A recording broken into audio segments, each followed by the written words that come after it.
Mon père et moi avions entendu parler de ce convoi, parce que j'étais membre d'une organisation de jeunesse sioniste dénommée Hashomer HaZeir. C'est elle qui a tout mis en œuvre pour me faire partir avec ce train, même si nous n'avions pas les moyens de payer.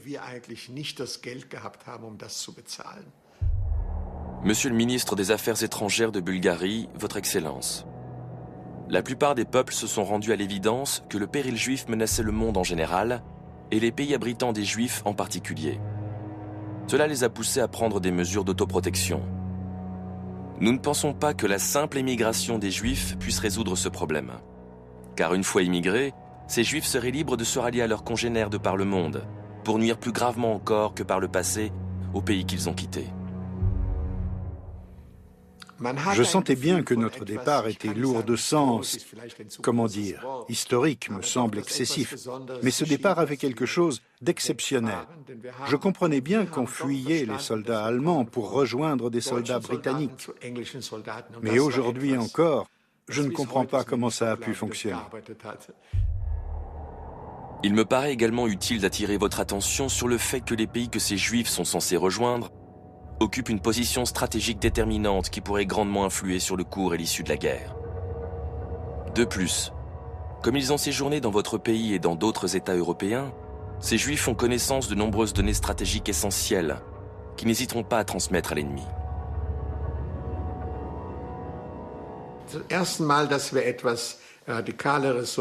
Au cours de notre périple, le premier incident sérieux s'est produit à la frontière entre la Bulgarie et la Turquie. C'était le dernier endroit où les soldats allemands pouvaient nous atteindre, puisque la Turquie était, officiellement du moins, un pays neutre. Les Allemands sont montés dans le train, ont arrêté 3 garçons polonais et les ont fait descendre. D'après mes informations, ils ont été déportés à Auschwitz. Permettez-moi de vous faire remarquer qu'il serait plus approprié et plus efficace d'empêcher les Juifs de quitter votre pays et de les expédier dans des régions où ils seraient plus étroitement surveillés, comme la Pologne par exemple. Ce serait une manière d'écarter la menace qu'ils représentent et une bonne action envers le peuple arabe qui saura se montrer reconnaissant. Avec l'expression de ma considération distinguée, Amin al-Husseini, grand moufti de Jérusalem.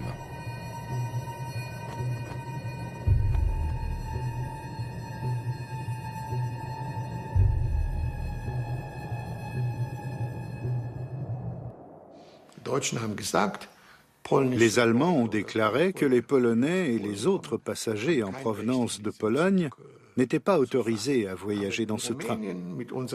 Mais les Roumains, comme moi, ont pu poursuivre le voyage parce qu'ils avaient un passeport avec un visa officiel.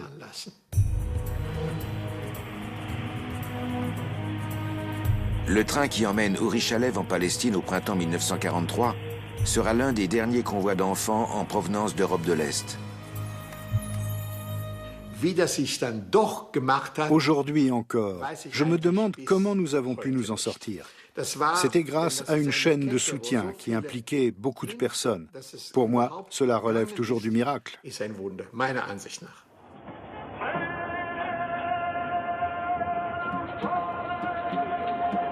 La Bosnie-Herzégovine, un paradis oriental sur l'Adriatique, à en croire les actualités allemandes de l'époque.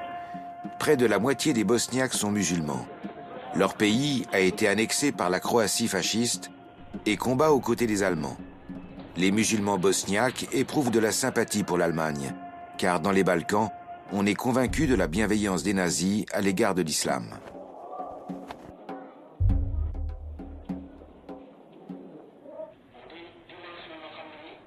Cette situation permet au Moufti de prouver son utilité à ses amis berlinois, car l'image idyllique de la Bosnie est trompeuse.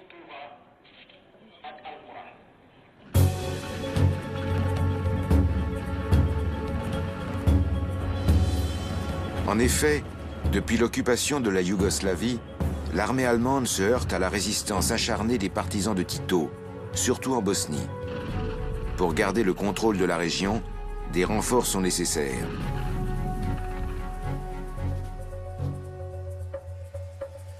En février 1943, Hitler ordonne la création d'une nouvelle division SS en Bosnie. Les officiers de Himmler lancent une campagne de recrutement parmi les Bosniaques. Il disait que si on s'engageait dans la SS, on aurait tout le nécessaire pour nous et nos familles. Beaucoup d'hommes se sont présentés pour protéger leurs femmes et leurs enfants, d'autant qu'il y avait énormément de chômage. C'est comme ça que j'ai entendu parler de la division Handschar.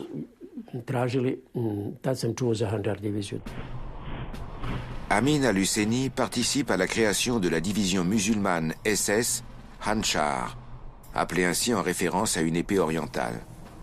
À cette occasion, les nazis inventent le néologisme de musul-germain, et Himmler décrète sur le champ que les musulmans des Balkans sont à classer parmi les peuples européens de race supérieure. Les recrues musulmanes jurent d'obéir jusqu'à la mort au commandant en chef allemand Adolf Hitler.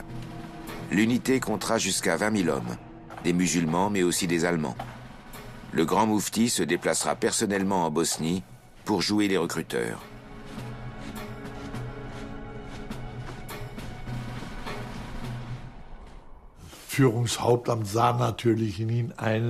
L'état-major de la Waffen-SS voyait en lui la personnalité capable de galvaniser les musulmans et de les motiver pour combattre au nom de l'Allemagne. C'était une raison suffisante pour le soutenir de toutes les manières possibles. Le grand moufti était à l'évidence un antisémite de premier ordre. Et sa haine des Juifs s'accordait parfaitement avec l'idéologie nazie. En accord avec Himmler, al-Husseini se charge de l'éducation philosophique et culturelle des soldats de la division Handschar. Sa mission, rapprocher le monde germanique et le monde arabe. Himmler va jusqu'à lui accorder des imams et des mollahs pour l'encadrement de la troupe.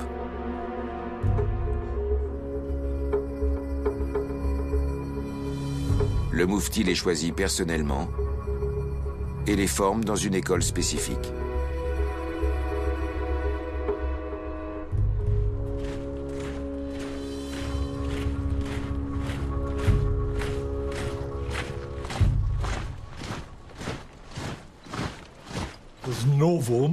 C'était une nouveauté. Dans la Wehrmacht, il y avait des aumôniers catholiques et protestants. Dans la Waffen-SS, en revanche, cela n'existait pas, à l'exception de la division Handschar. Là, il y avait des imams qui assuraient un encadrement religieux. Chers camarades, si l'amitié entre les musulmans et les Allemands s'est considérablement renforcée, c'est parce que le national-socialisme partage la vision du monde de l'islam à mains égards. Les points communs sont les suivants: le monothéisme et l'unité du pouvoir, l'islam comme force fondatrice d'un ordre, la lutte, la communauté, la famille et la descendance, le rapport aux juifs, la glorification du travail et de l'énergie créatrice. Bien entendu, les officiers SS méprisaient les imams. Ils les considéraient comme des moins que rien. Pour eux, un imam ne valait pas la moitié d'un soldat. Les vrais SS ressentaient comme une insulte que ces gens-là puissent porter le même uniforme qu'eux. Bien sûr, leur démarche était en général moins assurée que celle des officiers allemands.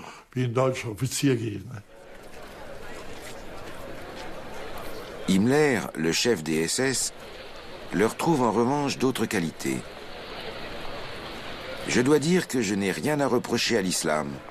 Il façonne les hommes de cette division de manière tout à fait convenable.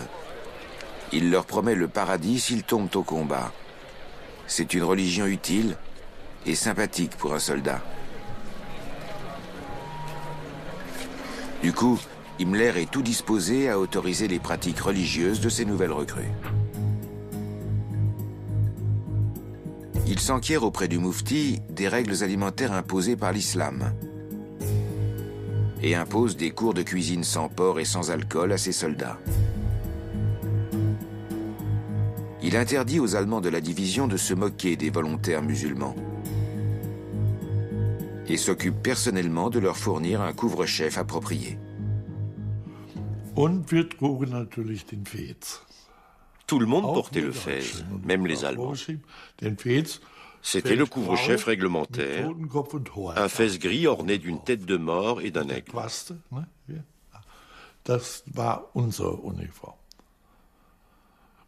Ça nous mettait quelquefois dans l'embarras lors de nos permissions. Nous n'étions que 20 000 hommes, trop peu pour que cette particularité devienne banale. Certains de mes camarades se sont fait épingler par des patrouilles de la police militaire qui les sommaient d'arrêter ce cirque.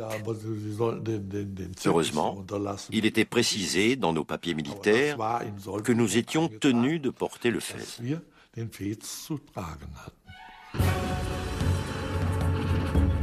En mars 1944, la division à la tête de mort se lance dans une lutte sans merci contre les partisans de Tito en Bosnie.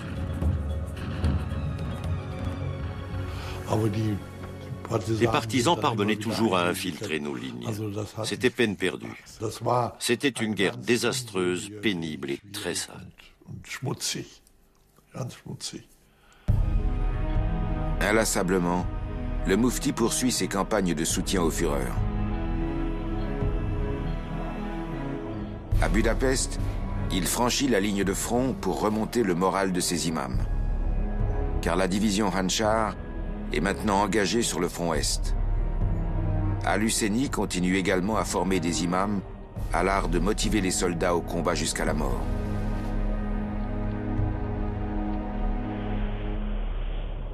I normalno da sam tješio i sebe i njih. J'ai tenté de rassurer mes camarades et de me rassurer moi-même, parce que je savais ce qui nous attendait. Je leur expliquais que notre mission consistait à repousser l'ennemi, qu'il y aurait sans doute des morts, mais que tout musulman qui perdait la vie au combat pour l'islam serait un shahid, un martyr. Ils savaient ce que cela signifiait.